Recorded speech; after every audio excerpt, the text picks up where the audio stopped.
Demek aka biz ham sizni olib aka chopamizmi biz obor sotib foydalanamiz.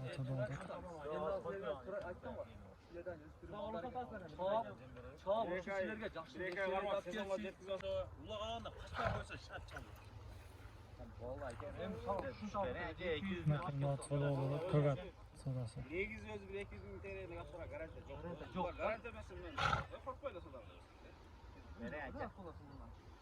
Tamam sen Geçen ber. alıp gelip bir suyun alıyor. Ne satırsak mı halde lan? Oo bir Topay 5 ayda mı? Bundan ne olar be?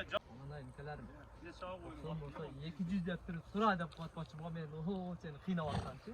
Aka, 200 üstünde sura. Evet, Üstünde üstünde deme aka. 200 sura mı aka mashina olib chiqib berasiz. Bular adam. Rozimizsiz aka? O'ta zo'r berdi ama aka. Bu ham yaxshi. Aka, yaxshi sura degan, bering. Aka, endi sulang aka.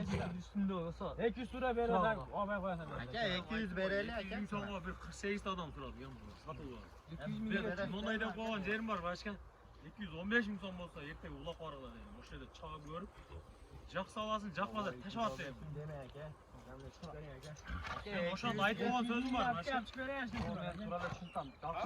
200 üstünde olsa-chi, surayver ukam. 200 üstünde surayver. O'sha benden chiqib qo'ydi. Yo'q, men ham o shuncha nima bo'lib turibdi. Ne 200 ko'rib aytdim. 10 ming so'm qo'ydi. O'sha Bundan bizimle aka qo'shin qo'yib yeyapsiz men berib qo'ydim. 10 ming so'm aka qo'yib bering sabab kerak qo'shin dedik. At alimda mototsiklda bo'lib, bundan asosan. Jimani qo'shmadim, 10 ming so'm. 10 ming qo'yar.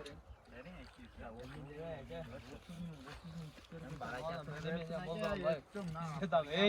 Keling topishamiz aka. Yo'q, baholat. Bizdan olib bizdan bir nima maza qilaylik. Ha, o'ynaysan ukam. Hech xijolatdan bo'ldi. Emas ukam. Do'stlarim aslında ham uyalib qolib. Ben so'radim bering aka. Sizlar o'zgadan tushib ketaylar aka. Ukam meni olsam, o'zim nonda 200 ming so'mni, 250 ming so'mni otargacha birov non şey so'z qo'sha olmaydi. Sen bu men 250 ming so'm bozorga sotayotgan bo'ldim. Qara aytasiz. Bu ish tugan. Ali, bering. Turkiyasini kelishamiz. Evet, gölgirasiz, dergagiz noningiz. Любой машinaga aytsangiz, apart berib deb pul to'lasangiz. 200 ming üstüne so'lab boshqalganda 200 ming üstüne berem degan. Siz de 200 ga ber dedingiz. Xo'sh, o'zi bu narsa deyman, o 200 berdik, ma'lum. Kirasini o'zimiz to'lashamiz. Sizlar bilan berem dedim o. Boshlagan yerine bir qo'shib berchi ko'ngilmas. Aka qo'shib emas. Sen iş bulasın. Yine sen de ortasında indi kaldın öyle mi sizde?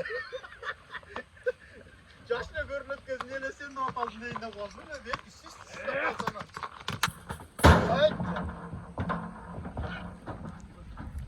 Fakat gece bundan yaş oldu ama.